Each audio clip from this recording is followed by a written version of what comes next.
বল, তোর পেটে কার সন্তান বাঁধিয়েছিস? ফুপুর কথায় তানিয়া পুরো ভেঙে পড়ে।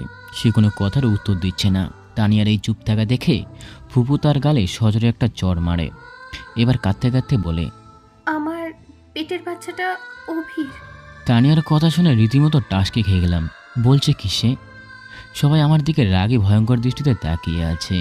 আমি গিয়ে তানিয়াকে বললাম, তুই কি পাগল হয়ে গেছিস? তুই কি বলছিস? অভি, তুই কেন অস্বীকার করছিস?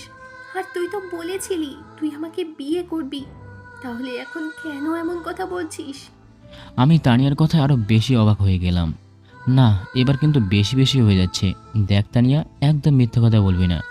আমি কি তোকে বলেছি কখন আমি তোকে বিয়ে করব? আমি তো তোকে সবসময় নিজের বোনের চোখে দেখেছি। তাহলে তুই কেন আমার নামে মিথ্যা অপবাদ দিচ্ছিস? এবারে আব্বু আর কোনো কথা না শুনে আমার কাছে এসে আমার গালে সজোরে একটা চড় দেয়, যার কারণে আমি তাল সামলাতে না পেরে ফ্লোরেতে পড়ে যাই। আমার ঠোঁট কেটে রক্ত বেরোচ্ছে। কারো জন্য কোনো ভ্রুক্ষেপই নেই এতে। সবাই আমার দিকে ঘৃণা দৃষ্টিতে তাকিয়ে আছে। এদিকে আব্বু আমাকে লাঠি দিয়ে মারতে লাগলো। কেউ এগিয়ে আসলো না আটকানোর জন্য। আজ আমি আমার নিজের মায়ের চোখে ঘৃণার প্রতি দেখছি। আমি কোনো রকমে উঠে ভাইয়া আর ভাবির কাছে গেলাম আর বললাম, ভাইয়া বিশ্বাস কর, আমি এরকম কাজ করিনি। তোদেরকে ভুল বোঝানো হচ্ছে। ভাইয়া আমাকে ধাক্কা দিয়ে সরে দিল। ভাবিও মুখ ফিরিয়ে নিল। একে একে সবার কাছে গেলাম। আমার কথা কেউ বিশ্বাস করছে না। সবশেষে মায়ের কাছে গেলাম। উনি হয়তো আমাকে বিশ্বাস করবে, উনি তোমার জন্মদাত্রী মা, হয়তো আমার কথা বিশ্বাস করবে। মায়ের কাছে গিয়ে বললাম, আম্মু বিশ্বাস করো, তানিয়া যা বলছে সব মিথ্যা বলছে। আমি তার সাথে কোনো কিছুই করিনি। তানিয়া যা বলছে আমাকে ফাঁসানোর জন্য বলছে। তানিয়া কেন মিথ্যা বলবে? আর কেনই বা তোকে অকারণে ফাঁসাতে যাবে? আর কোনো মেয়ে চায় না তার ইজ্জতে মিথ্যা অপপ্রচার করতে। আর ডাক্তার রিপোর্টগুলো ভুল। কি বলছো কি তুমি মা এগুলা? তুমি আমার কথা বিশ্বাস করছো না? না, আমি তোর কথা বিশ্বাস করছি না। কেন কোনো মেয়ে চায় না তার মান সম্মান নিয়ে মিথ্যা বলতে? অবশেষে আমার শেষ আশাটাও নিভে গেল। কাকে বিশ্বাস করাবো? যেখানে আমার নিজের মাই আমাকে বিশ্বাস করছে না, কাকে বোঝাবো? ঠিক তখনই বাবা বলে উঠল, ছি, ঘৃণা হচ্ছে। তোর মতো কুলাঙ্গার ছেলেকে খাইয়ে পড়িয়ে মানুষ করেছি। মানুষ কি বলছি, জানোয়ার তৈরি করেছি একটা, যে নিজের পরিবারের মেয়ের সাথে ছি বলতেও ঘৃণা হচ্ছে আমার। বলেই বাবা আমার শরীরে ইচ্ছে মতো আঘাত করে যাচ্ছে। আমি শুধু নীরবে চোখের পানি ফেলছি। অনেকক্ষণ পর তিনি ক্লান্ত হয়ে যান।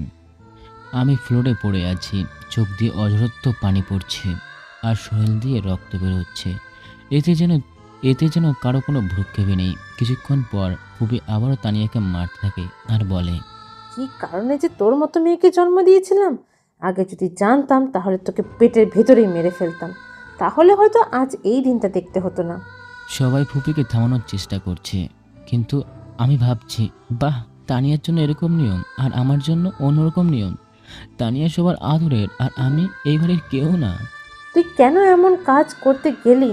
পরিবারের মান সম্মানের কথা একবারও ভাবলি না? আমাকে এই কাজ করতে বাধ্য করা হয়েছিল। যদি না করতাম তাহলে সে আমাকে মেরে ফেলার হুমকি দিয়েছিল। তানিয়ার কথাগুলো শুনে আরও সবাই বেশি রেগে গেল আমার উপর। তারপর ভাইয়া এসে আমার বুকে সজোরে একটা লাথি মারে। আমার বুকের হাড়গুলো যেন ভেঙে ভিতরে ঢুকে যাচ্ছিল। লাথি দেওয়ার ফলে আমার মুখ দিয়ে রক্ত বের হয়ে যায়। তখনই ভাইয়া বলে ওঠে, তোকে আমার ভাই বলতে লজ্জা করছে?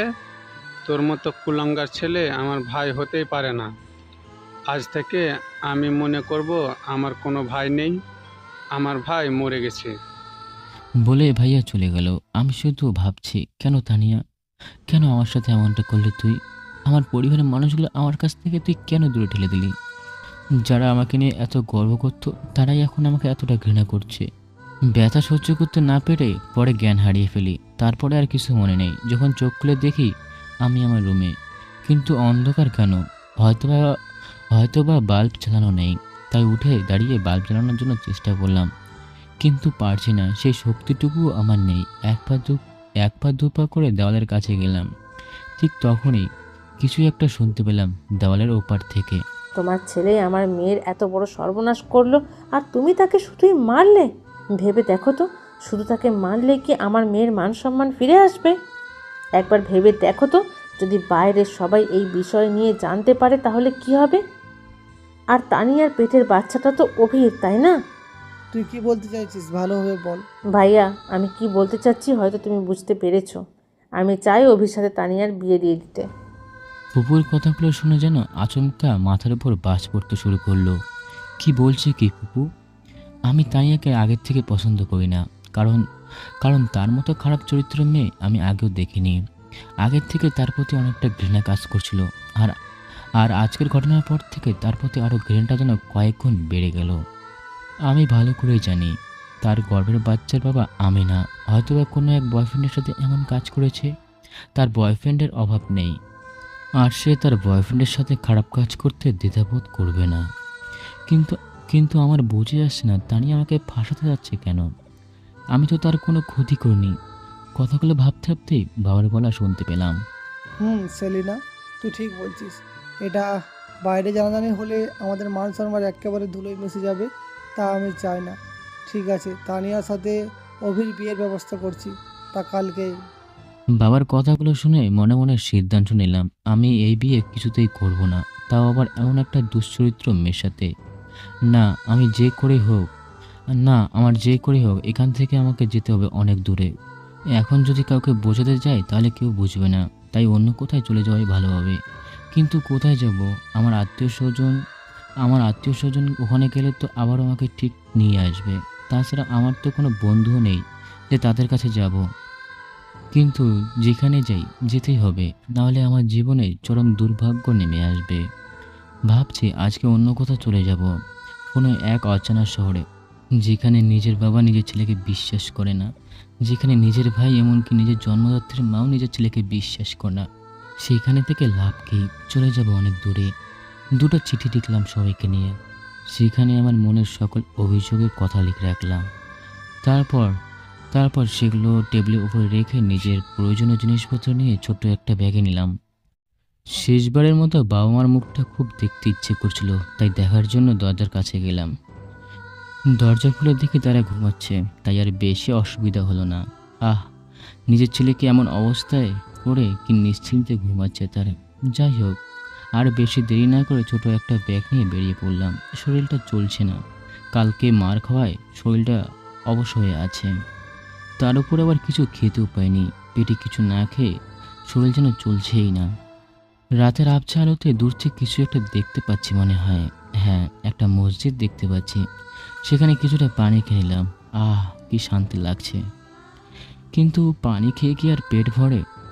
দূরে একটা ট্রাক দেখতে পেলাম, থেমে আছে, হয়তো ছাড়ার প্রস্তুতি নিচ্ছে। এই সুযোগে ট্রাকের উপরে উঠে পড়লাম। হয়তো অনেক দূরে কোথাও চলে যেতে পারবো, কিন্তু উঠবো কীভাবে? শরীরে যে শক্তিটুকুও নেই। কিন্তু যে করে হোক আমাকে যে উঠতে হবে। অনেক কষ্টে ট্রাকে চড়ে উঠলাম। কিছুক্ষণ পর ট্রাকটা ছেড়ে দিল। ড্রাইভারের গন্তব্য থাকলেও আমার কোনো গন্তব্য নেই। কোথায় নামবো কিছু যায় না। আস্তে আস্তে ট্রাকটা চলতে শুরু করলো। কোথায় যাব, কি করব, কিছুই ভেবে পাচ্ছি না। চোখ দিয়ে পানিগুলো নোনা জলের মতো গড়িয়ে পড়ছে। প্রায় ঘন্টাখানিক পর চলার পরে ট্রাকটা হঠাৎ করে থেমে গেল। আমি বিষয়টা বোঝার চেষ্টা করলাম, কিন্তু কিন্তু হালকা উকি দিয়ে দেখি কোনো এক হোটেলে এসে ড্রাইভার আর হেল্পার নেমে এসে খাওয়া দাওয়া করবে। আমি ভাবছি এখন তো অনেক দূরে চলে এলাম, এখানে হয়তো নেমে পড়ি। যেই ভাবা সেই কাজ। ট্রাক থেকে নেমে আমি ডান দিকের দিকে রওনা হলাম। জানি না সেদিকে কি আছে। এখনও ভোর হয়নি, আনুমানিক রাত 3টা বা 3:30 হবে হয়তো, তবে আমি শিওর না। যতই দূরে যাচ্ছি মনের ভিতর ততটাই কেমন জানি একটা অন্ধকারের ঘর নেমে আসছে। আচ্ছা, আমি কি ঠিক পথে চলে যাচ্ছি নাকি ভুল পথে? শরীরটা অনেক যন্ত্রণায়, হাঁটতে পারছি না। তার মধ্যে ঘুটঘুটে অন্ধকারে লিপ্ত। এই অন্ধকারের মধ্যে দিয়ে অনেকখানি পথ হেঁটে চলে এলাম। তারপরে কিছু দূর যেতেই একটা আশার আলো খুঁজে পেলাম। দেখতে পেলাম কিছু একটা চিকচিক করছে, হয়তো পানি হবে। কিছুটা চাঁদের আলোর উপর পানি পড়েছে, তাই তাই চিকচিক করছে। অবশেষে মনে হয় ঝোরপাট থেকে বের হতে পারলাম, তাও আবার নিরাপদে। নদীর কিনারে হাঁটতে লাগলাম। কিন্তু কিন্তু কিছু একটার সাথে হঠাৎ আমার মাথায় প্রচণ্ড আঘাত লাগলো। আমি হাত দিয়ে বুঝতে পারছি আমার মাথা দিয়ে অনেক রক্ত বেরোচ্ছে। তার উপর এমনি তো আমার মাথায় প্রচণ্ড মারা হয়েছিল, আবারও সেই জায়গায় লেগেছে, যার কারণে প্রচণ্ড ব্যথা হচ্ছে। কিছুক্ষণ পর ব্যথার তীব্র যন্ত্রণা আমি জ্ঞান হারিয়ে ফেলি। তারপরে আমার আর কোনো কিছু মনে নেই। যখন চোখ খুলে দেখি একটা কুঁড়ে ঘরে ভিতরে আশ্রয় দেওয়া আছে, কিন্তু আমি ভেবে পাচ্ছি না কাল রাতে ঘটনা হয়ে যাওয়ার পর আমাকে এখানে কে নিয়ে এসেছে। মাথার ব্যথাটা কিছুটা কমেছে, হাত দিয়ে দেখি কিছু একটা বেঁধে আমার মাথায় লাগিয়ে দেওয়া হয়েছে। তার উপর কাপড়, সুন্দর করে একটা কাপড় বেঁধে দিয়েছে, কিন্তু কাজটা করলোটা কে? আমার চোখ আমার চোখ গেল দরজার দিকে। দরজাটা বেশ ছোট। দরজার বাইরে থেকে মনে হলো কোনো এক মেয়ে বারবার আমার দিকে উঁকি মারছে। আমি কিছু একটা ভেবে খেয়াল করলাম। আমি এভাবে শুয়ে থাকলাম কিছুক্ষণ পর একটা বৃদ্ধ লোক দেখতে পেলাম। মুখের ভিতরে দাড়ি আর লম্বা লম্বা চুল, কেমন জানি সাদা হয়ে গেছে, তবে পুরোপুরি তাকে বৃদ্ধ বলাও চলে না। যাক, তাহলে তোমার ঘুম ভেঙেছে। এখন কি কোনো সমস্যা হচ্ছে তোমার? না না, আমার কোনো সমস্যা হচ্ছে না। আপনি কে, আর আমাকে এখানে কে বা নিয়ে এলো? সেসব না হয় পরে বলবো, তুমি আগে ঠিকমতো সুস্থ হয়ে নাও। তারপরে তিনি বাইরে চলে গেল, কারণ কাকে যেন খাবার দিতে বলল। তারপর কিছুক্ষণ পর একটা মেয়ে এলো, আর এটা সেই মেয়ে যে কিছুক্ষণ আগে বাইরের থেকে উঁকি মারছিল। মুখটা দেখা যাচ্ছে না, ওনার দিয়ে পুরোপুরি মুখটা ঢাকা, শুধু চোখগুলো বাদে শুধু চোখগুলো বাদে। তারপর মেয়েটি খাবারগুলো দিয়ে আবারও চলে গেল, আর আর বৃদ্ধ লোকটা আমার কাছে এলো। আমার গরিব ঘরে এর থেকে ভালো খাবার আর নেই বাবা। কোনো কিছু মনে না করলে এগুলো খেয়ে নাও। আরে কি বলছেন এগুলো? সমস্যা নেই, এগুলো খেতে পারবো। খাবারগুলো দেখে আর অপেক্ষা করতে পারলাম না, খেতে শুরু করলাম। যদিও খাবারগুলো খুবই সস্তা, তবুও আমি এগুলো তৃপ্তি করে খেলাম। আর খাবারটা অসাধারণ ছিল। কে রেঁধেছে তা আমি বলতে পারলাম না, অনেক ক্ষুধা ছিলাম। খাবারগুলো শেষ করে কতটা যে খুশি হয়েছি তা আপনাদের বলে বোঝাতে পারবো না। ধন্যবাদ চাচা আপনাকে। আরে, এতে কোনো ধন্যবাদ দেওয়ার প্রয়োজন নেই। তুমি হলে বর্তমানে এই বাড়ির মেহমান, আর মেহমানদের যত্ন করা খুব বড় মহৎ কাজ। বাবা, যদি কিছু না মনে করো তাহলে আমি এখন আসি। আমাকে মাছ ধরতে যেতে হবে। জি সমস্যা নেই, যেতে পারেন। যদি কোনো সমস্যা হয় তাহলে আমার মেয়েটাকে বলতে পারো, সে তোমাকে সাহায্য করবে। আচ্ছা। তারপর চাচা চলে গেল। হয়তো তিনি জেলে মাছ ধরতে সংগ্রাম করতে চলে গেছে। শুয়ে থাকতে আর ভালো লাগছে না, তাই উঠে একটু জানলার দিকে গেলাম। এইখান থেকে নদীটা বেশ সুন্দর লাগছে, যা বলে বোঝানো যাবে না। নদীর ধারের দিকে অনেক কুয়াশা, যেন মনে হচ্ছে কোনো এক ফুলবাগানের কাছে চলে আসলাম। এমন মনোমুগ্ধ দৃশ্য দেখে আমার মনটা ভালো হয়ে গেল। কিছুক্ষণ পর মেয়েটি হাতে কী যেন নিয়ে এলো, তারপর আমাকে নরম সুরে বলল, এইটা খেয়ে নিন। এটা খেয়ে নিলে আপনার ক্ষতস্থানগুলো তাড়াতাড়ি শুকিয়ে যাবে। তারপর মেয়েটির কথা মতো ওষুধগুলো খেয়ে নিলাম। কোনো এক গাছেরা ওষুধ। তখন মেয়েটি ওখানে সেভাবে দাঁড়িয়েছিল। আমরা কেউ কোনো কথা বলছি না। নীরবতা ভেঙে মেয়েটি বলল, আপনার নাম কি? অভি ইসলাম আসিফ। সুন্দর নাম। আমার নাম আয়েশা সিদ্দিকা। আপনার নামটা বেশ সুন্দর। আচ্ছা, একটা প্রশ্ন করতে পারি, যদি কিছু মনে না করতেন? জি বলুন, এতে মনে করার কি আছে? না মানে, চাচি অথবা আপনার মাকে তো কোথাও দেখতে পারছি না। আমি শুধু আপনাকে আর আপনার বাবাকে দেখতে পেলাম। আর আপনার কোনো ভাই বোন নেই? না, আমার কোনো ভাই বোন নেই। আমি একা। কিন্তু মা। আয়েশা তার মায়ের কথা বলতে গিয়েও থমকে গেল, গলাটা কেমন জানি আটকে যায়। আমি লক্ষ্য করলাম মেয়েটির চোখে পানি পড়ছে। হে আল্লাহ, আমি কি প্রশ্নটা করে তার মনে কি কষ্ট দিলাম না তো? সরি, আমি ইচ্ছে করে আপনাকে কষ্ট দিতে চাইনি। আপনি যদি চান তাহলে থাক, আপনার মায়ের কথা বলা লাগবে না। না না, ঠিক আছে, সমস্যা নেই। আসলে আমার মা হারিয়ে যান যখন আমি খুব ছোট ছিলাম। তখন আমার বাবা, আমি এবং এলাকার কিছু লোকজন মিলে অনেক চেষ্টা করেছিলাম আমার মাকে খুঁজে পেতে, কিন্তু কোথাও পাইনি। বেশ কয়েকটা বছর খোঁজাখুঁজি করা হয়েছে, কিন্তু পরবর্তীতে বাবা হাল ছেড়ে দেন। অনেক কান্নাকাটি করেছিলাম, খোঁজ করেছিলাম, কিন্তু কোথাও পাইনি। আর জানেন, আমার মা সেই সময় গর্ভবতী ছিল, তার পেটে বাচ্চা ছিল। আমার কি পরিমাণ কষ্ট হয়েছিল বলে বোঝাতে পারবো না। আল্লাহর কাছে শুধু এটাই প্রার্থনা করি, তারা যেখানেই থাকে ভালো থাকে যেন। জানি না আমার ভাই বা বোন হয়েছে কিনা, যদি হয়তো তাকেও যেন সুস্থ রাখে। আয়েশা নামের মেয়েটির কথা শুনে আমার চোখ দিয়ে টপ টপ করে কয়েক বিন্দু পানি পড়তে শুরু করলো। কি পরিমাণ কষ্ট আর হারানোর ব্যথা নিয়ে জীবনযাপন করছে তা বলে বোঝানো যাবে না। এইখানে থাকার বেশ কয়েকদিন পর আমি সুস্থ হয়ে উঠলাম। বাবা, তোমাকে কিছু প্রশ্ন করতে পারি যদি মনে কিছু না করো? আরে আমার এত মনে করার কি আছে, কি বলবেন বলেন। আসলে তুমি কে, তোমার বাড়ি কোথায়, আর তুমি সেদিন এখানে অজ্ঞান হয়ে কেনই বা পড়েছিলে, সেসব কিছু তো আমরা কিছুই জানতে পারলাম না। যদি মনে না করো তাহলে আমরা কিছু শুনতে পারি? হ্যাঁ অবশ্যই, হ্যাঁ অবশ্যই বলবো আপনাদেরকে, এতে মনে করার কিছু নেই। তারপর সেদিনের ঘটনা শুরু করে কি হয়ে কি হলো, এখানে আসলাম আর চাচাকে আর আশাকে সব কিছুই বললাম। আমার জীবনের গল্প বলতে বলতে কখন না জানি চোখ দিয়ে পানি পড়ছে, আমি সেটা খেয়ালই করিনি, কিন্তু তাদের দিকে লক্ষ্য করে দেখলাম তারাও কাঁদছে। একটা মেয়ে কিভাবে একটা ছেলেকে এত বড় অপবাদ দিতে পারে? তা আমি জানি না সে আমার সাথে এমন কেন করলো, তা আমার অজানা। তবে সবসময় নিজের বোনের মতোই দেখে এসেছি। তবে আমি এই সত্য ঘটনাকে উদ্ঘাটন করবই।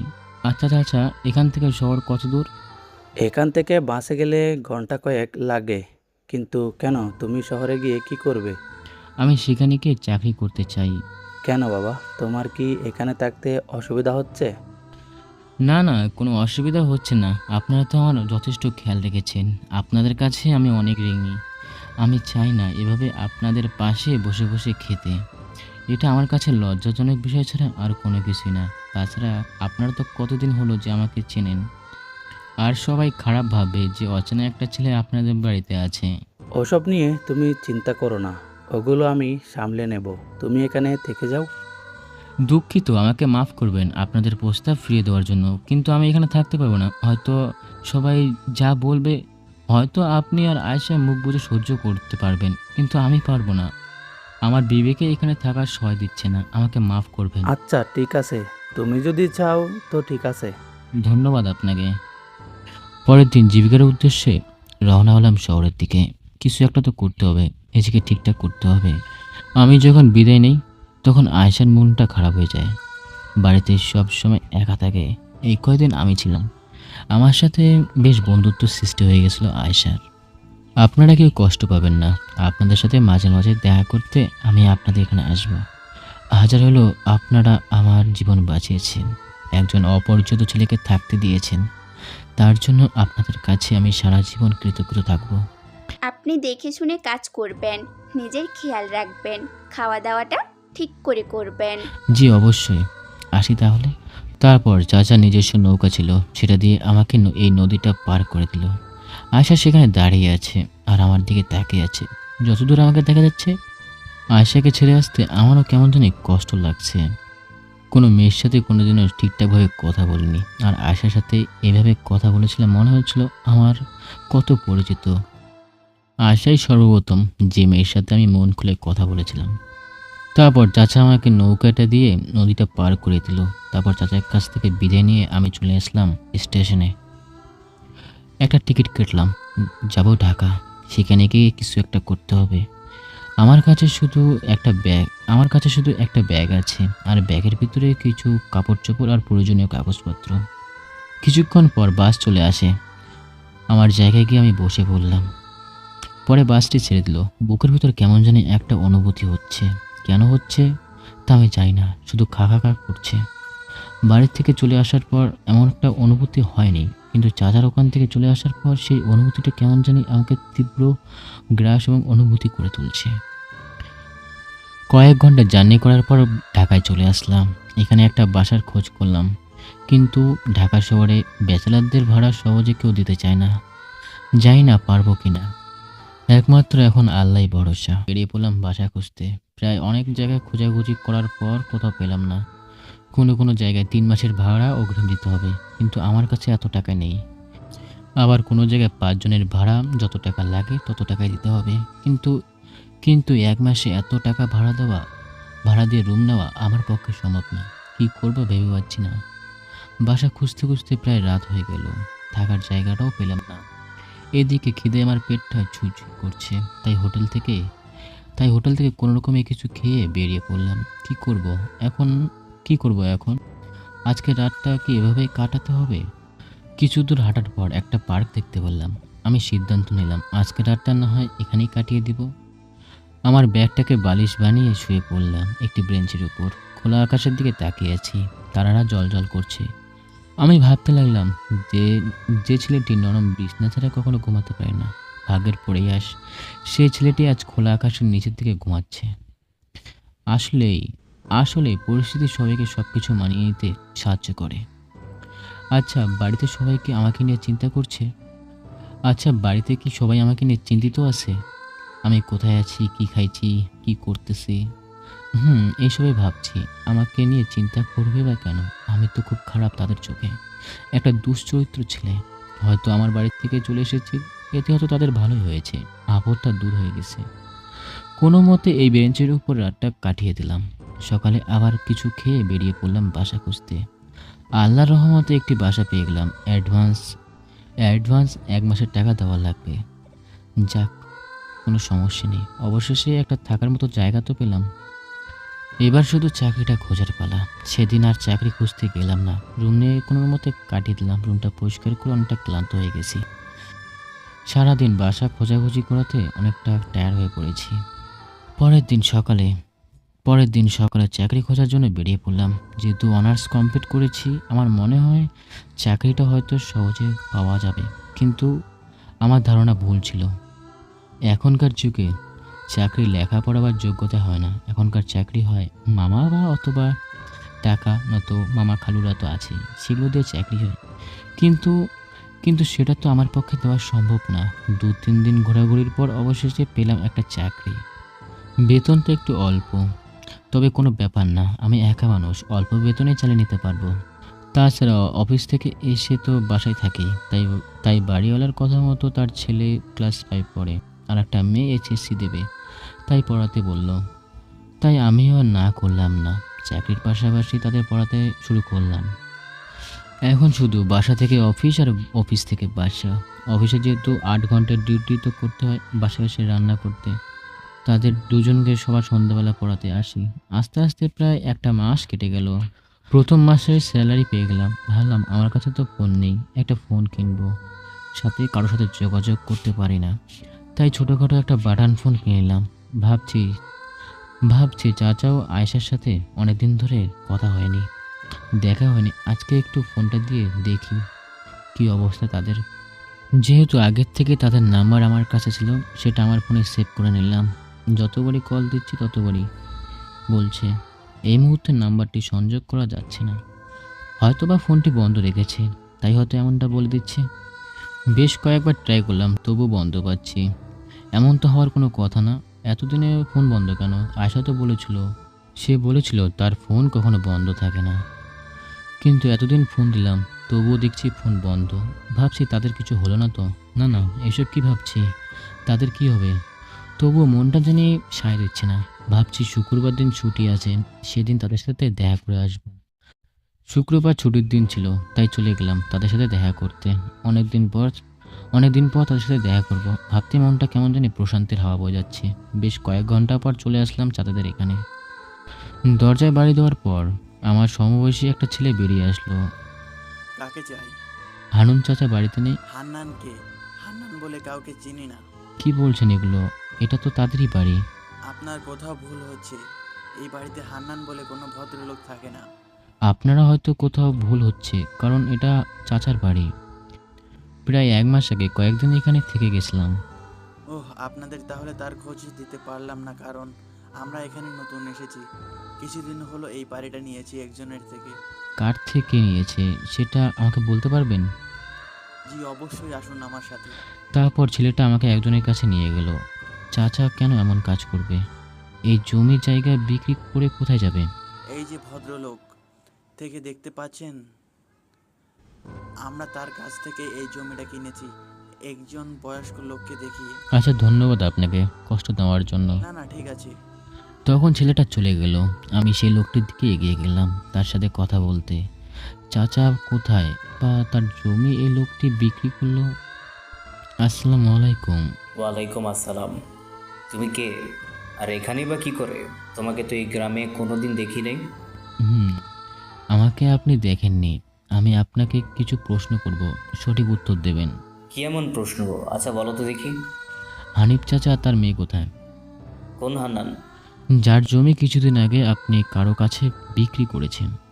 ও হান্নান, আমি তার কাছ থেকে অনেক টাকা পেতাম। সে তার জমিটা বন্ধক রেখে আমার কাছ থেকে টাকা ধার নিয়েছিল, কিন্তু নির্দিষ্ট সময়ে তা পরিশোধ করতে না পারায় সেই জমিটা বিক্রি করে দিয়েছি। এমন একজন ভালো মানুষের সাথে আপনি এমন একটা কাজ করতে পারেন? আর কিছুদিন অপেক্ষা করতে পারতেন না? সেটা আমার ব্যক্তিগত ইচ্ছা। আচ্ছা তুমি কে বলো তো? আর তাদের হয়ে এত সাফাই গাইছো কেন? লোকটির সাথে আরও একটা লোক ছিল যে তার মাথায় ছাতা ধরেছিল।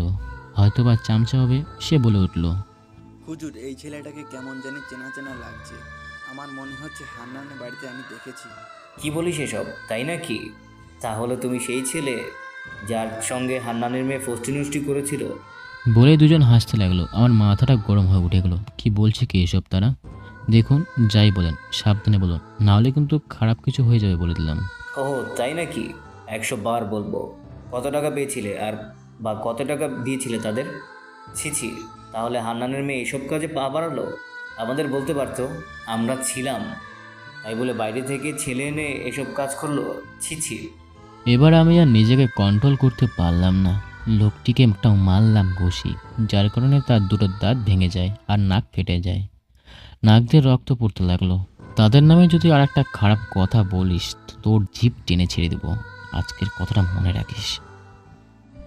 না, একে মেরে আর কোনো কাজ নেই। আমাকে যে করেই হোক চাচার আয়সাকে খুঁজে বের করতে হবে।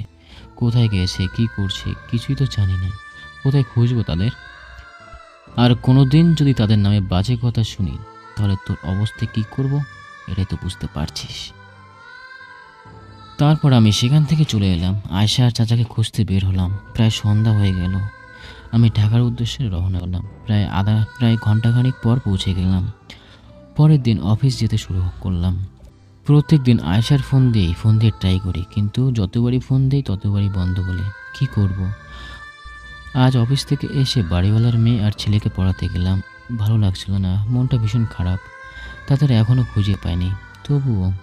তবুও তাদের যে আমাকে পড়াতেই হবে। ভাইয়া, আপনার কি কোনো সমস্যা হয়েছে? না মানে আপনাকে মন খারাপ দেখছি তো তাই। না, এমনি আমার কিছু হয়নি। তোমরা পড়ো। না, কিছু তো একটা হয়েছে। যাই হোক ভাইয়া, আজকে না আমরা পড়বো না। প্লিজ আম্মুকে বলুন না আজকে আপনি পড়াবেন না। আচ্ছা ঠিক আছে, যদিও আমার পড়াতে ইচ্ছে করছে না। আচ্ছা, বাড়িওয়ালা আন্টিকে বললাম, আন্টি আজকে আমার ভালো লাগছে না, আমি পড়াতে পারবো না। তারপর আন্টি আমার কথা মতো সম্মতি জানালো। আমি রাত্রে শুয়ে শুয়ে ভাবছি কোথায় পাবো আয়শা আর চাচাকে। আর তাছাড়া আয়শা তো আমাকে বলেছিল তাদের পরিচিত বা আত্মীয় স্বজন কেউ নেই। তাহলে কোথায় গেল তারা? তাদের আমি সারা জীবনের জন্য কি হারিয়ে ফেললাম না তো? আন্টিকে বললাম, আন্টি আজকে ভালো লাগছে না, আমি আজকে পড়াতে পারবো না। তারপর আন্টি আমার কথায় সম্মতি জানালেন। আমি রাত্রে শুয়ে শুয়ে ভাবছি তারা কোথায় যেতে পারে। আশা তো বলেছিল তাদের পরিচিত বা আত্মীয় স্বজন কেউ নেই। তাহলে তারা কোথায় গেল? আমি কি তাদের সারা জীবনের জন্য হারিয়ে ফেললাম না তো? বেশ কয়েকটা মাস কেটে গেল। এদিকে আমি চাচা ও আয়সাকে এখনো খুঁজেই চলেছি। এদিকে আজকে অফিসের বস আমাকে অফিসের কাছে একটু বাইরে পাঠালো। কোম্পানির নিজস্ব গাড়ি, তাই যেতে চাইছিলাম, কিন্তু মাঝপথে এসে একটা মেয়ে আমাদের গাড়ির সামনে এসে ধাক্কা খায়। এই চাচা, কি করলেন এটা? স্যার, আমি ইচ্ছে করে করিনি। হঠাৎ করে মেয়েটা গাড়ির সামনে দৌড়ে আসায় আচমকা লেগে গেছে। আচ্ছা, ভয় পাবেন না, চলুন গিয়ে দেখি কি অবস্থা। বাইরে গিয়ে দেখি মেয়েটা রক্তাক্ত অবস্থায় গাড়ির সামনে পড়ে আছে। মুখটা ভালোভাবে দেখতে পেলাম না, নিচের দিকে তাকিয়েছিল। দেখে তো মনে হচ্ছে তেমন একটা ক্ষতি হয়নি, হয়তো জ্ঞান হারিয়ে ফেলেছে। তারপর ড্রাইভার চাচাকে মেয়েটাকে ঘোরাতে বলতেই আমি তো উঠতে উঠলাম। কি দেখছি আমি এটা? না, এটা হতে পারে না, এটা তো আয়শা, কিন্তু সে এখানে কি করে এলো? চাচা, মেয়েটাকে তাড়াতাড়ি হসপিটালে নিতে হবে, আমার সাথে ধরুন আর গাড়িতে তুলুন, আর যত তাড়াতাড়ি সম্ভব একটা হসপিটালে নিতে হবে। জি স্যার, আমি আমার যথাসাধ্য চেষ্টা করছি। তারপর আয়েশাকে নিয়ে একটা হসপিটালের দিকে রওনা হলাম। তারপর বসকে ফোন করে জানিয়ে দিলাম যে এরকম একটা ঘটনা। তারপর তিনি অফিসে অন্য একটা লোক পাঠিয়ে দিলেন মিটিং অ্যাটেন্ড করার জন্য। বেশ কিছুক্ষণ পর একটা হসপিটালে নিয়ে এলাম আয়েশাকে। তারপরে কেবিনে নেওয়া হলো। কিছুক্ষণ পর ডাক্তার বের হয়ে বলল, চিন্তার কোনো কারণ নেই, ওনার বড় কোনো ক্ষতি হয়নি, শুধু মাথাটা একটু ফেটে গেছে আর পায়ের হাতটা একটু নড়ে গেছে। তবে আল্লাহর রহমতে আস্তে আস্তে সব কিছুই ঠিক হয়ে যাবে। আপনাকে অসংখ্য ধন্যবাদ ডাক্তার। যাক, অবশেষে নিশ্চিন্ত হলাম। আয়েশার তেমন বড় কিছু ক্ষতি হয়নি। আল্লাহর কাছে লাখ লাখ শুকরিয়া। অবশেষে অবশেষে আয়েশাকে দেখতে পেলাম, কিন্তু চাচা তাকে তো কোথাও পেলাম না। আর সে এইভাবে ছোটাছুটি করে যাচ্ছিল, ওটা কোথায়? কিছুক্ষণ পর আয়েশার কেবিনের থেকে কিসের জন্য একটা চিৎকার চেঁচামেচির শব্দ আসলো। গিয়ে দেখি আয়েশা কাঁদছে আর নার্সগুলোকে কে বলছে, প্লিজ আপনারা আমাকে যেতে দিন। আমার বাবা ভীষণ অসুস্থ, তাকে সুস্থ করতে হবে। আমি ছাড়া আমার বাবার যে আর কেউ নেই, আমাকে যেতেই হবে। প্লিজ আপনারা আটকাবেন না, আমাকে যেতে দিন। কিন্তু ডক্টর আপনাকে এই অবস্থায় কোথাও যেতে নিষেধ করেছে। আপনি এই অবস্থাও চলাচল করতে পারবেন না, এতে আপনার আরও বিপদ বাড়বে। আমার যা কিছু হয়ে যাক, আমার সমস্যা নেই, কিন্তু আমার বাবাকে সুস্থ করতেই হবে, যার জন্য তার পাশে আমাকে থাকতেই হবে। নইলে নইলে আমার বাবা কোনো বিপদ হয়ে যাবে। কি হয়েছে? আয়েশাকে অসুস্থ আর কারিপার বিপদ। আমাকে দেখে আয়েশা ভীষণভাবে অবাক হয়ে যায়। তার মুখে যেন কিছুটা হাসির ছাপ ফুটে উঠেছে। সে ভরসা করার মতো একজন মানুষ পেয়েছে। সে নিশ্চয়ই এই হসপিটাল থেকে বের হয়ে তাকে বের করবে। আপনি এখানে? হ্যাঁ, আমি। কার বিপদ আমাকে খুলে বলো। এবার আয়েশা আমাকে জড়িয়ে ধরে কেঁদে দিল। আমার বাবা ভীষণ অসুস্থ, তার জন্য কিছু খাবার ও ওষুধ জোগাড় করার জন্য এখান থেকে ওখানে দৌড়াদৌড়ি করছিলাম, কোথাও পাচ্ছিলাম না। আর কি করব ভেবে পাচ্ছিলাম না, কিন্তু হঠাৎ করে আমার একটি গাড়ির সাথে ধাক্কা লাগে। তারপরে আর কিছুই মনে নেই। প্লিজ আপনি আমাকে এখান থেকে নিয়ে যান, আমি বাবার কাছে যাব, তার যে আমাকে খুব প্রয়োজন। দেখুন, আপনি এই অবস্থায় কিছুতেই বাড়ি যেতে পারবেন না। আপনার শরীর খুবই অসুস্থ আর খারাপ। আপনি ঠিকানা বলেন, আমি গিয়ে চাচাকে নিয়ে আসবো আর সুস্থ করে তুলবো। সত্যি বলছেন? আপনি যাবেন? হ্যাঁ, আমি যাব। তারপর আয়েশা তার বাবাকে নিয়ে কোথায় আছে সেই ঠিকানাটা দিল। আমি আর ড্রাইভার চলে গেলাম সেই ঠিকানায়। সেখানে গিয়ে একটা তাঁবু টানা আছে, আর সেখান থেকে কিছু লোকের শব্দ আসছে। বোঝার জন্য আরও কাছে গিয়ে দেখি একটা শব্দ আসছে, আয়েশা মা। তাহলে এটা নিশ্চয়ই চাচা। তাই আর দেরি না করে চাচার কাছে গেলাম। তিনি আমাকে দেখে অবাক হয়ে গেলেন। অভি, তুমি এখানে? হ্যাঁ চাচা, আমি। দেখো না, আমার মেয়ে আমার জন্য ওষুধ আর খাবার আনতে গেছে। সে কখন হলো কিন্তু এখনো ফিরে এলো না। তুমি একটু কিছু করো বাবা, তাকে যে করে হোক খুঁজে নিয়ে আসো। আপনি চিন্তা করবেন না চাচা, আয়েশা আমার কাছেই আছে, ভালো আছে। প্লিজ আমার সাথে চলুন। কোথায় যাবা? আমার সাথে ডাক্তারের কাছে চলুন। আপনি অসুস্থ, আপনাকে ডাক্তারের কাছে নিয়ে যেতে হবে। কোথায় যাব? না, আমি আগে আমার মেয়ের কাছে যাব। আগে তার কাছে নিয়ে চলো বাবা। আচ্ছা, তার কাছে নিয়ে যাব, আমার সাথে চলুন। তারপর চাচাকে নিয়ে গাড়িতে তুলে নিলাম। সেখানে তাদের চিকিৎসা করলাম। তাদের দুজনকে কিছুদিন হসপিটালে রাখার পর বাসা নিয়ে আসলাম। আর চাচা এখন পুরোপুরি সুস্থ, কিন্তু আয়েশা এখনও সুস্থ হয়ে ওঠেনি। তাকে সুস্থ হতে আর একটু সময় লাগবে, কিছুদিন। এরা কারা? আন্টি, আপনাদের বলেছিলাম না আমার পরিচিত দুজন আসবে, তাদের জন্য একটা রুম রাখতে, আর এরাই হলো তারা। ও আচ্ছা, আসুন আসুন, আপনারা ভেতরে আসুন।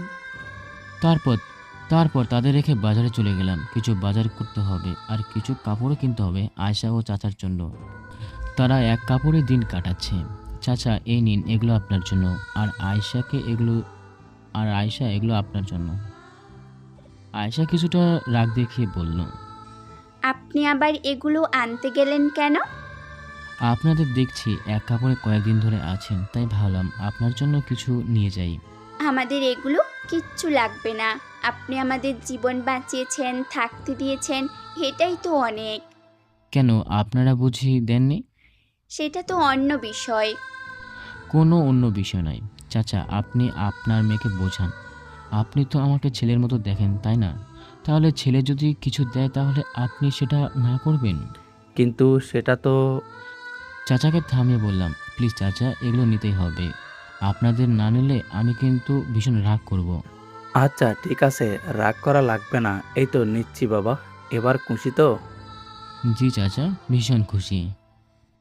একদিন অফিস শেষ করে বাসায় এসে দেখি আয়শা রান্না করছে আর ভাত পেয়ে চাল নিয়ে রান্নাঘরের দিকে যাচ্ছে। যদিও সে ঠিকঠাকভাবে হাঁটতে পারছে না, তবুও সে একটু চেষ্টা করছে যাওয়ার জন্য, কিন্তু সে হঠাৎ করে পড়ে যেতে লাগলো। আমি গিয়ে ধরে ফেলি। আরে আপনি পাগল হয়ে গেছেন নাকি? এই অবস্থায় আপনি রান্না করে যাচ্ছেন? আপনার শরীর তো এখনো ঠিক হয়নি। কি করব বলুন, ভালো লাগছিল না ঘরে বসে থাকতে। আর আমি সব সময় দেখি আপনি ছেলে হয়ে রান্না করছেন আমাদের জন্য, রান্না করছেন, আমাদের ঠিক সময় যত্ন নিচ্ছেন। নিজের কাজে বড্ড লজ্জাবোধ করছি।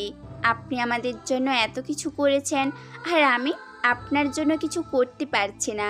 তাই চাচ্ছিলাম রাতের রান্নাটা না হয় আমিই করি। আপনার কিছু রান্না করতে হবে না, আপনাকে ঘরে রেখে আসি, আপনি শুয়ে থাকুন।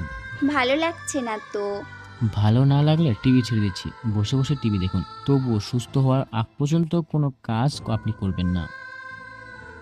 আমার কথা শুনে আয়শা আমার দিকে এক দৃষ্টিতে তাকিয়ে রইল। আমিও বোঝার চেষ্টা করছি কি ভাবছে আমার দিকে তাকিয়ে। আচ্ছা, আমাকে একটা কথা বলুন, নিজের বউয়ের কি এভাবে যত্ন নিতেন? অবশ্যই নিতাম, যদি সে ভালো ঠিকঠাক আপনার মতো। আইসে, কে বলল আমি ভালো? অবশ্যই নিতাম, সে যদি ভালো হতো ঠিক আপনার মতো। কেউ বলেনি। আমি যতটুকু আপনাকে দেখেছি, জেনেছি, চিনেছি, তার ভিতর থেকে আমি নিঃসন্দেহে বলতে পারি আপনি খুব ভালো একটা মেয়ে এবং আপনার খুব ভালো একটা মন আছে। আমার কথা শুনে আয়শার মুখে যেন একটা প্রশান্তির হাসি ফুটে উঠল। তারপর আয়শাকে আমি রান্নাঘর থেকে নিয়ে আমার ঘরে নিয়ে রেখে আসলাম। সে বসে বসে টিভি দেখে আর আমি রান্না করে ফেলি।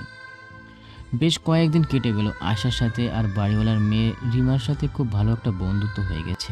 আয়শার মনে আর এখন একাকিত্ব ভাবনাটা এখন আর থাকে না।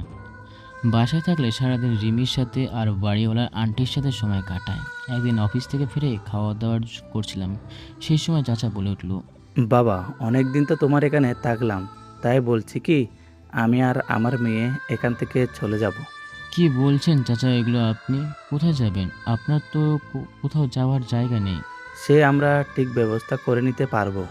না, তা হতে দিতে পারি না। আপনারা এখানে থাকবেন এবং আমার সাথেই থাকবেন। হয়তো থাকলাম, কিন্তু আমরা তো আর তোমার কাছে বসে বসে খেতে পারবো না। তাই বলছি কি আমি কিছু একটা করি। আপনি কি করবেন? আমি কিছুক্ষণ ভেবে বললাম, আপনাকে আমি একটা দোকান দিব, আপনি নয় সেখানে বসে বেচাকেনা করবেন। কিন্তু একটা দোকান দিতে গেলে তো অনেক টাকা লাগবে, দোকানে জিনিসপত্র তুলতে হবে, তার জন্য অনেক টাকার প্রয়োজন।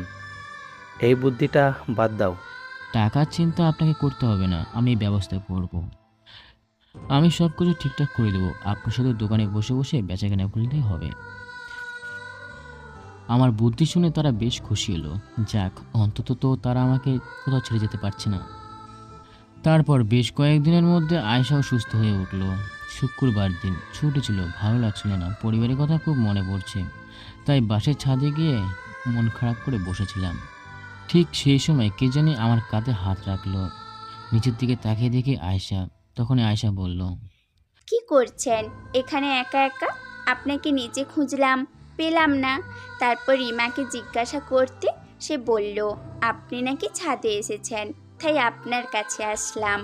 খুব ভালো করেছে, আর ভালো লাগছিল না, তাই আর কি ছাদে এসে বসে আছি। কেন, কি হয়েছে? ভালো লাগছে না কেন? আজ কেন জানি বাড়ির সবার কথা মনে পড়ছে। তাদের কথা মনে পড়তে আমার চোখ দিয়ে কয়েক ফোঁটা পানি বেরিয়ে গেল। আয়শা তার হাত দিয়ে আমার পরম মমতায় সেই চোখের পানি মুছে দিল। প্লিজ কাঁদবেন না, দেখবেন সব কিছু এক সময় ঠিক হয়ে যাবে। ভালো কথা। তোমাদের সেদিন কি হয়েছিল যার জন্য তোমরা জায়গা জমি সব ফেলে রেখে এসেছিলে?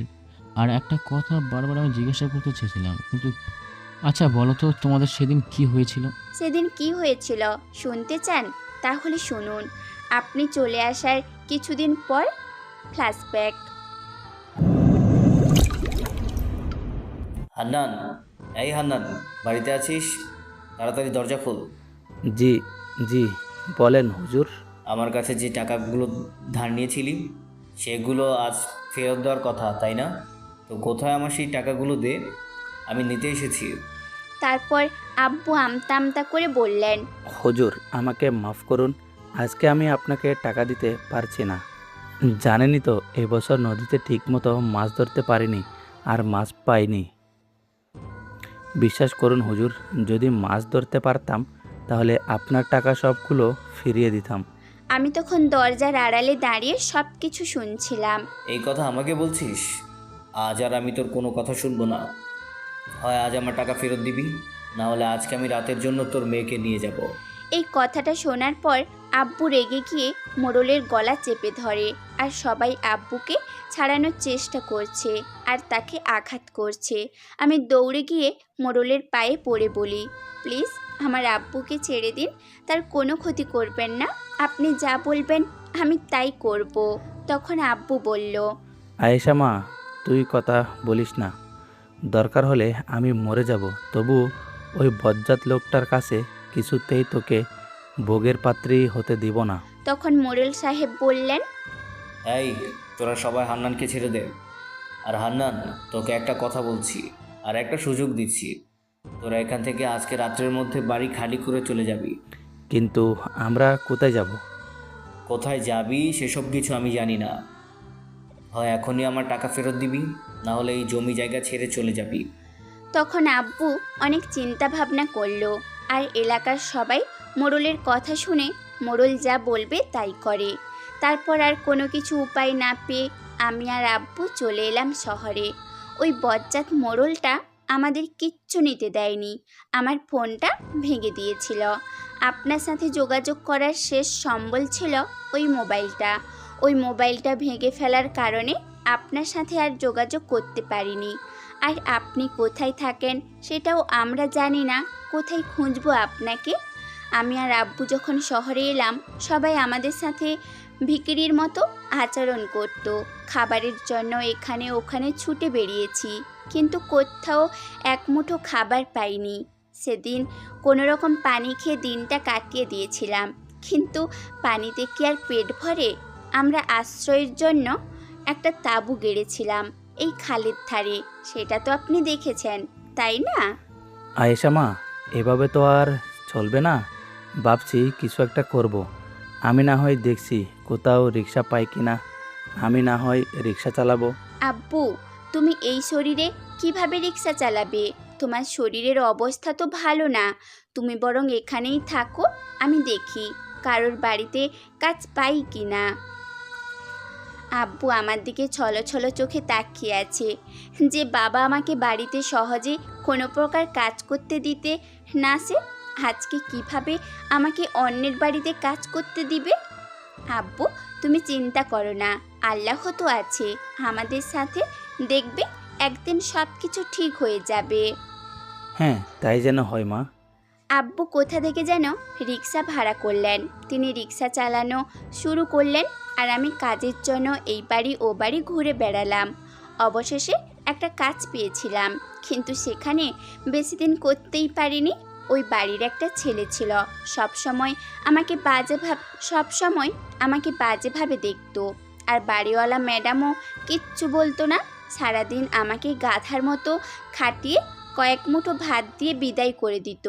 কিন্তু 2-3 দিন যাবার পর ছেলেটা আমার সাথে খারাপ ব্যবহার করার চেষ্টা করে, তাই আমি নিজে থেকে সেই বাড়িটা কাজ করা ছেড়ে দিয়েছিলাম।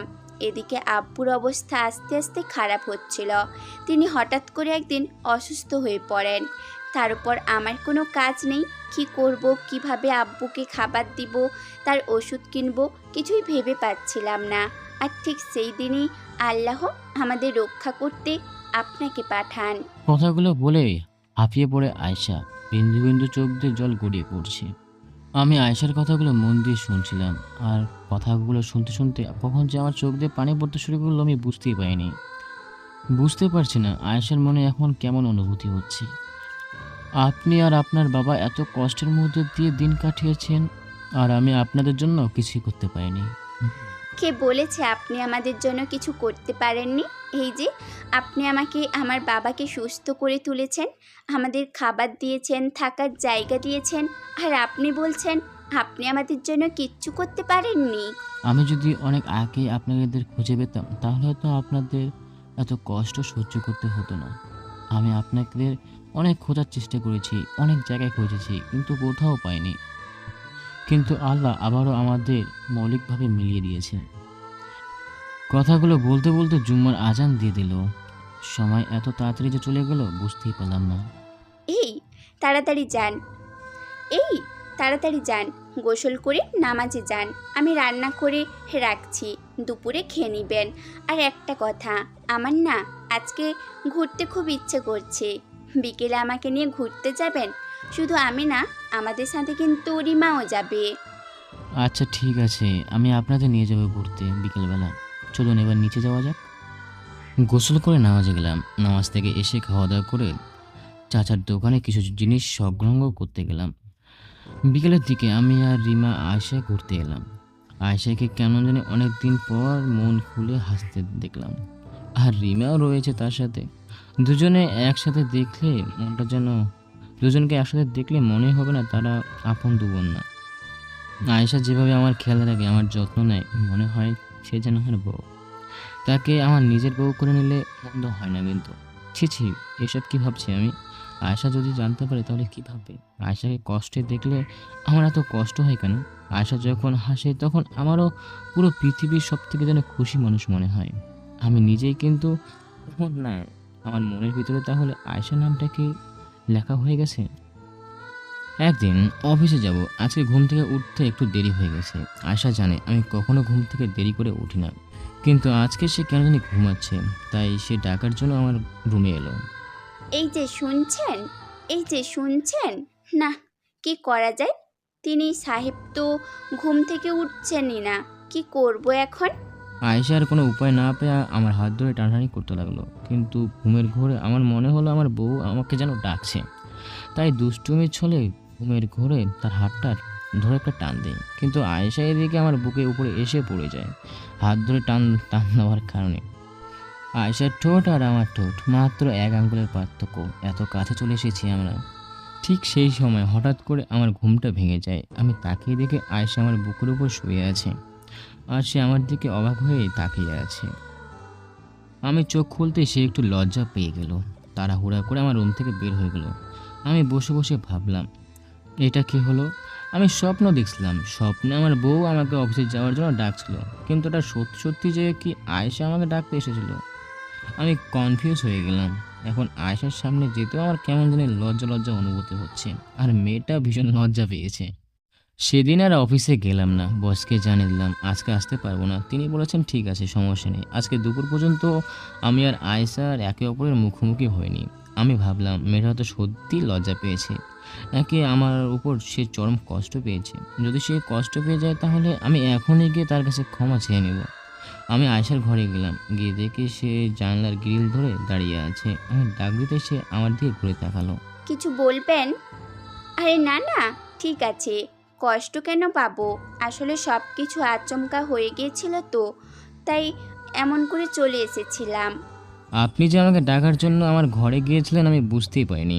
আসলে আমি ঘুমের ঘোরে স্বপ্নে দেখেছিলাম যে আমার বউ আমাকে ঘুম থেকে ডেকে তুলছে, কিন্তু আমি স্বপ্নে তার হাত ধরে টান দিতেই সে আমার বুকে পড়ে যায়, কিন্তু ঘুম থেকে উঠে দেখে আপনি আমার উপরে। আসলে আমি সরি, যদি কিছু মনে না করেন। লজ্জা লজ্জা ভাব নিয়ে এসব বলে ফেললাম। আমি যদি আপনার বউ হতাম তাহলে সেই সময় কি করতেন? কথাটা বলে আয়েশা লজ্জায় চোখ দুটো বন্ধ করে ফেললো। আমি চোখ বড় বড় করে তার দিকে তাকিয়েছি। তাহলে আমি যা ভাবছিলাম আয়েশাও কি সেটাই ভাবছিল? আয়েশার কথা শুনে আমি বেশ খানিকটা লজ্জা পেয়ে গেলাম। আয়েশা আবার ঘুরে গিয়ে জানলার কাছে গিয়ে দাঁড়ালো। না থাক, আজকে হয়তো একে অপরের সাথে ঠিক মতো কথা বলতে পারবো না। লজ্জাটা কাটলে বোধহয় সব কিছু ঠিক হয়ে যাবে। আয়েশা লজ্জায় চোখ বন্ধ করে ফেলে। আমি চোখ বড় বড় করে তাকিয়ে আছি। তাহলে আমি যা ভাবছি আয়েশাও কি সেটাই ভাবছি? আয়েশার কথা শুনে আমি বেশ খানিকটা লজ্জায় পড়ে গেলাম। আয়েশা আবারও ঘুরে গিয়ে জানলার কাছে গিয়ে দাঁড়ালো। না থাক, আজকে হয়তো একে অপরের সাথে ঠিকঠাক কথা বলতে পারবো না। লজ্জাটা কাটলে আবার হয়তো সব কিছু ঠিক হয়ে যাবে। আমি আর কথা বাড়ালাম না। পরের দিন অফিসে চলে গেলাম। এদিকে রিমা আর আয়শা ছাদে বসে বসে গল্প করছে। আচ্ছা আয়শা আপু, তোমাকে একটা কথা জিজ্ঞেস করি। হ্যাঁ বলো, কি বলবে? আচ্ছা, অভি ভাইয়াকে তোমার কেমন লাগে? হ্যাঁ, ভালোই লাগে। সে সত্যি একটা ভালো মনের মানুষ। তার সাথে সবার তুলনা করা যায় না। কিন্তু কেন, কি হয়েছে বলো তো? না মানে আমি না অভি ভাইয়াকে ভালোবেসে ফেলেছি। রিমির কথা শুনে আয়শার মুখের হাসিটা মলিন হয়ে গেল। সে যেন কিছু একটা হারিয়ে ফেলার ভয় পাচ্ছে। তবুও নিজেকে স্বাভাবিক করে রিমিকে বলল, তাই নাকি? কবে হলো এসব? না মানে অনেক দিন আগে থেকেই, যখন অভি ভাইয়া আমাদের বাসায় আসে আর যখন আমাকে প্রাইভেট পড়ানো শুরু করে, তখন থেকে তাকে আমার মনে ধরে যায়। সত্যি সে অসাধারণ একজন মানুষ। হুম, সত্যি সে অসাধারণ। রিমি থাকো, আমি গেলাম, ভালো লাগছে না। কেন? এই তো একটু আগে বললে তোমার ভালো লাগছে না। তাই চলো ছাদে গিয়ে গল্প করি। এখন আবার গল্প করতেও ভালো লাগছে না। না, কেমন জানি লাগছে, তাই ভাবছি গিয়ে একটু ঘুমাবো। হয়তো ঘুমালে সব কিছু ঠিক হয়ে যাবে। আচ্ছা ঠিক আছে, আবার পরে গল্প করা হবে, এখন ঘুমাও গিয়ে। তারপর আয়েশা ছাদ থেকে চলে এলো। সে কি সত্যি ঘুমাবে নাকি অন্য কিছু করবে? আয়েশা ভাবতে লাগলো রিমির কথাগুলো। সে নাকি অভিকে ভালোবাসে। তাহলে অভিও কি তাকে ভালোবাসে? আমি কি আর আমার মনের কথাগুলো বলতে পারবো না?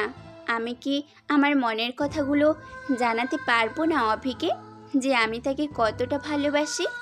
এখন যদি অভিকে আমি আমার মনের কথাগুলো জানাই, তাহলে হয়তো রিমার সাথে অন্যায় করা হবে। আর সেটা আমি করতে চাই না, কেননা রিমাকে যে আমি নিজের বোনের মতো ভালোবেসে ফেলেছি। আর তাই বড় বোন হয়ে কিভাবে ছোট বোনকে কষ্ট দেই? কথাগুলো আয়েশা জানলার গ্রিলে দাঁড়িয়ে দাঁড়িয়ে ভাবছিল আর চোখ দিয়ে পানি ফেলছিল। কিরে মা, তুই ওখানে দাঁড়িয়ে কি করছিস? আয়েশা তার বাবার কথায় চমকে গেল। ঘুরে তাকিয়ে দেখে তার বাবা দাঁড়িয়ে আছে। ওহ আব্বু, তুমি তো আমাকে ভয় পাইয়ে দিয়েছিলে। তুমি এসেছো, আগে বলবে না? সত্যি ভয় পেয়ে গেছিস নাকি? হুম, একটু একটু। আচ্ছা, তুমি হাত মুখ ধুয়ে এসো, আমি তোমার জন্য খাবার বেড়ে দিচ্ছি। খেয়ে রেস্ট নিয়ে আবার না হয় দোকানে যেও। আচ্ছা মা। রহিম চাচাও বুঝতে পারলেন আয়েশা হয়তো তার কাছ থেকে কিছু একটা লুকাচ্ছে। কেননা আয়েশা ঘুরে তাকাতেই তার বাবা তার চোখে পানি দেখতে পেল।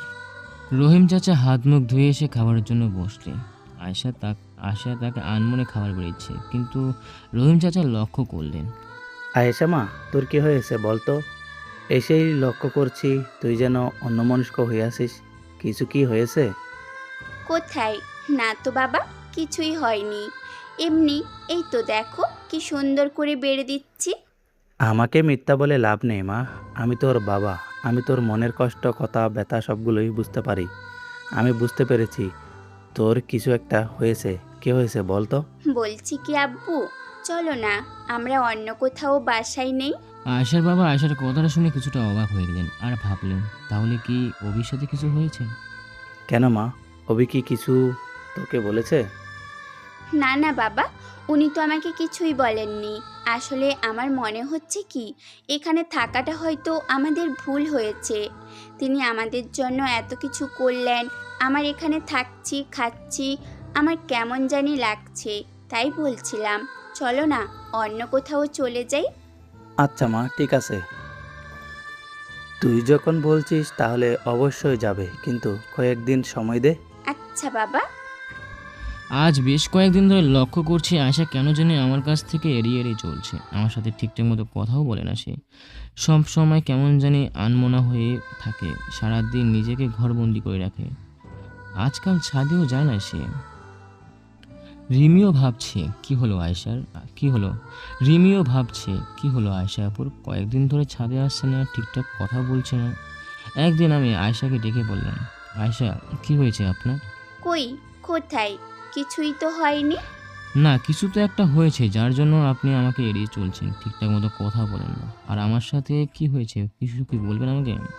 এটা আমার ব্যক্তিগত ব্যাপার। আর আপনি কে যে আমি আপনাকে সব কথা বলবো? আয়েশার কথা শুনে আমি বেশ অবাক হয়ে গেলাম। মেয়েটার কি এমন হলো? আমার সাথে তো সব কিছু শেয়ার করতো, কিন্তু এখন এভাবে কেন কথা বলছে? আর আর এটাও কি সত্যি যে আমি তার ব্যক্তিগত জীবন নিয়ে নাক গলাবো না? তারপর আমি মলিন সুরে বললাম, হ্যাঁ ঠিকই তো বলেছেন। আমি কে আপনার যে আপনার ব্যক্তিগত ব্যাপারে নাক গলাবো? আমি তো এক অপরিচিত লোক। আমি আয়েশার কাছ থেকে চলে এলাম, নিজের রুমের দরজাটা বন্ধ করে শুয়ে পড়লাম। আমি আয়েশার কি সত্যি আপন কেউ না? আমি যে আপনাকে কতটা ভালোবাসি এখনো বোঝাতে পারলাম না। এতদিন সব কিছু আমাকে শেয়ার করতে, কিন্তু এখন কি এমন হলো যে আমাকে কথাই বলছেন আমার সাথে? এইদিকে আয়েশা আমার দরজা বন্ধ করে দেখে বেশ কষ্ট পাচ্ছে। সে নিজেকে দোষীরূপ মনে করছে। সে জানে আমি যখন কষ্ট পাই, মন খারাপ করে, তখন ঘরের দরজা বন্ধ করে একাকিত্বভাবে নিজের কষ্টগুলো নিজের মধ্যে গুছিয়ে রাখি। আমাকে ক্ষমা করে দিন, আমি আপনাকে কষ্ট দিচ্ছি বলে। কিন্তু আমি যে নিরুপায়, কি করব বলুন? আপনাকে যে আমি বড্ড ভালোবাসি, কিন্তু ভালোবাসি বলার অধিকার যে আমার কাছে নেই, তাই আপনার থেকে অনেক দূরে চলে যেতে চাচ্ছি। আমি জানি আপনি এত সহজে আমাকে আপনার কাছ থেকে দূরে যেতে দিবেন না, তাই আপনাকে কথার জালে কষ্ট দিচ্ছি। যদি আপনি আমাকে দূরে ঠেলে দেন, তাই আমি যে আপনার হতে পারবো না, কেননা রিমা আপনাকে অনেক ভালোবাসে, আর আমি চাই না সেটা মিথ্যা হোক। পরের দিন বিকালে রিমি আয়েশার কাছে যায়। গিয়ে দেখে আয়েশা মন খারাপ করে শুয়ে আছে।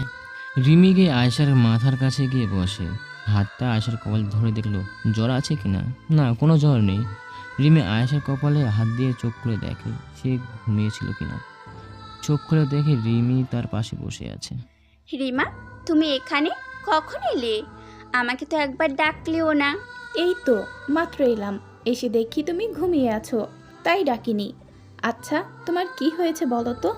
কদিন ধরে লক্ষ্য করছি তুমি আর আমার সাথে ঠিকমতো কথা বলো না, ছাদে যাও না, সবসময় তুমি নাকি ঘরের ভিতরে বন্দি হয়ে থাকো। কিছু কি হয়েছে?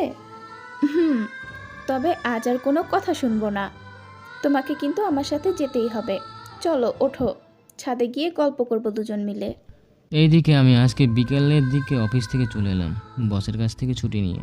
কিন্তু হঠাৎ করে একটা বৃদ্ধ মহিলা আমার সামনে এসে বলল, বাবা, আমার একটু সাহায্য করো না, আমি আর আমার মাইয়া 2 দিন ধরে কিছু খাই নাই।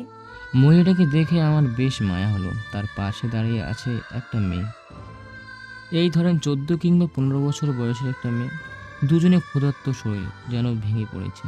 তাই আমি তখনই বললাম, আপনারা বসুন আমার সাথে, আমি আপনাদের খাবার ব্যয়ের ব্যবস্থা করে দিচ্ছি। আপনারা বসুন আমার সাথে, আমি আপনাদের খাবারের ব্যবস্থা করে দিচ্ছি। আমার কথা শুনে দুজনে কেমন জানি ভয় পেতে শুরু করলো। হয়তোবা তারা ভাবছে আমি কোনো খারাপ লোক, তাদের ধরে নিয়ে গিয়ে কোনো একটা কাজ কিংবা মাদকের ধারে করব। না, আমি তোমার সাথে যাব না, তুমি আমাকে নিয়ে গিয়া মারবা। না, বিশ্বাস করেন আমি আপনাদের কোনো ক্ষতি করব না। আপনারা আমাকে নিজের ছেলে হিসাবে বিচার করতে পারেন। কোনো ছেলে কি তার মাকে মারধর করবে? তারপর কি ভেবেছে তারা যেন আমাকে বিশ্বাস করতে শুরু করলো। আমি তাদের পাশে একটা রেস্টুরেন্টে নিয়ে গেলাম, সেখানে গিয়ে তাদের জন্য খাবার অর্ডার দিলাম। তারপর তারা খেতে শুরু করলো। যখন আমার চোখে পড়ে বৃদ্ধামণিটা একটি ব্যাগের দিকে। ব্যাগটার অবস্থা খুবই খারাপ, কিন্তু তার মধ্যে একটা ছবি পরিষ্কারভাবে বেরিয়ে এলো আমার চোখের সামনে। ছবিটা কেন জানি আমার বেশ চেনা চেনা লাগছে। আমার মনে হতে লাগলো এমন ছবি আমি কোথায় যেন দেখেছি, কিন্তু কোথায় দেখেছি সেটা ঠিক মনে করতে পারছি না। আমি বৃদ্ধামণিটাকে জিজ্ঞাসা করলাম, আপনার এই ব্যাগের ছবিটি কার? ও, এইটা হইলো আমার বড় মাইয়ার ছবি। আপনার বড় মেয়ের ছবি? কিন্তু সে কোথায়? তারপর বৃদ্ধমণিটা মন খারাপ করে বলল, আমি তারেও তার আব্বারে অনেক আগে হারাইয়া ফেলছি। এবার আমার সব কিছু যেন পরিষ্কার হতে শুরু করলো। তাহলে আমি যা ভাবছি তা কি ঠিক? আপনার বড় মেয়ের নাম কি আয়েশা? এবারে বৃদ্ধ মহিলাটা বেশ খানিকটা অবাক হয়ে যায় আর আমাকে বলে, তুমি কি কইরা জানলা আমার মাইয়ার নাম? এবারে আমি শতভাগ শিওর হয়ে গেলাম যে এটাই আয়েশার মা আর বোন। সেই প্রথম থেকে আমার কেন জানি মনের মধ্যে খটকা লাগছিল। কেন জানি মেয়েটার সাথে আয়েশার বোনের সাথে কিছুটা চ্যাটার মিল পাচ্ছি না। আজ যে কত খুশি লাগছে তা আপনাদের বলে বোঝাতে পারবো না। জানি না আয়েশা ও তার বাবা আজকে কতটা খুশি হবে। আমার মনের আনন্দের বন্যা বয়ে যাচ্ছে। খুশিতে লাফাতে ইচ্ছে করছে, কিন্তু না, এটা পাবলিক প্লেস, এখানে সব কিছু করা যাবে না। আপনি কি চান আপনার বড় মেয়ে ও তার বাবার সাথে দেখা করতে? আমার কথা শুনে বয়স্ক মহিলাটি ভীষণ অবাক হয়ে যায়। তিনি ভাবতে থাকেন, আমি কে, কি করি, আর তাদের কীভাবে চিনি? আচ্ছা, তুমি কে বাবা? আমার স্বামী ও আমার বড় মাইয়ারে তুমি কিভাবে চেনো? সেই সব অনেক বড় একটা গল্প, সেটা না হয় আপনাদের অন্য একদিন বলবো। চলুন আমার সাথে। আমাদের কোথায় নিয়ে যাবা বাবা? আসুন আমার সাথে, দেখতে পাবেন কোথায় নিয়ে যাচ্ছি। তারপর বয়স্ক মহিলাটা আর তার মেয়েকে আমার সাথে আমার বাসায় নিয়ে এলাম। আমার সাথে আয়েশা তার মাকে দেখে ভীষণ অবাক হয়ে যায়। সে কখনো ভাবতে পারেনি যে তার মা আবারও ফিরে আসতে পারবে। সে ঠিকই চিনে ফেলেছে তার মাকে। দৌড়ে এসে তার মাকে জড়িয়ে ধরে কান্না করতে থাকে। আয়েশার মাও পুরোপুরি বুঝতে পারে এটাই তার হারিয়ে যাওয়া মেয়ে আয়েশা। তিনিও আয়েশাকে জড়িয়ে ধরে কেঁদে ফেলেন। মা, ও ও মা, কোথায় ছিলে তুমি এতদিন? কেন তুমি আমাদের ফেলে হারিয়ে গিয়েছিলে? সবাই মিলে কত খোঁজাখুঁজি করেছি তোমায়, কোথাও পাইনি। জানো আমি কত কেঁদেছি তোমার জন্য। আমি সব সময় আমার সৃষ্টিকর্তার কাছে প্রার্থনা করেছি খুব দ্রুত যেন আমার মাকে ফিরিয়ে দেয়। দেখো আজকে তোমাকে ফিরে পেয়েছি। তুই তুই আমার মেয়ে, তুই আমার আয়শা, কত বড় হয়ে গেছিস তুই, তোকে চিনতেই পারছি না আমি। কথাগুলো বলে আয়েশার মা কেঁদে দিল। আয়েশাও তার মাকে জড়িয়ে ধরে কেঁদে দিল। মা মেয়ের অসাধারণ মুহূর্তটা। আয়েশা তো আমাকে ছেড়ে দিয়ে মেয়েটিকে লক্ষ্য করে এবং তার সামনে গিয়ে বলে, তুই তুই আমার মেয়ে, তুই আমার আয়শা, কত বড় হয়ে গেছিস তুই, তোকে চিনতেই পারছি না। মা, এটা কে? এটা হলো তোর ছোট বোন। তুই আমার বোন? কোথায় ছিলে এতদিন? একবারও কি এই বোনের কথা মনে পড়েনি তোর? মা, আমার বোনের নাম কি রেখেছো? লামিয়া। বাহ, বেশ সুন্দর নাম। কারা এসেছে রে মা?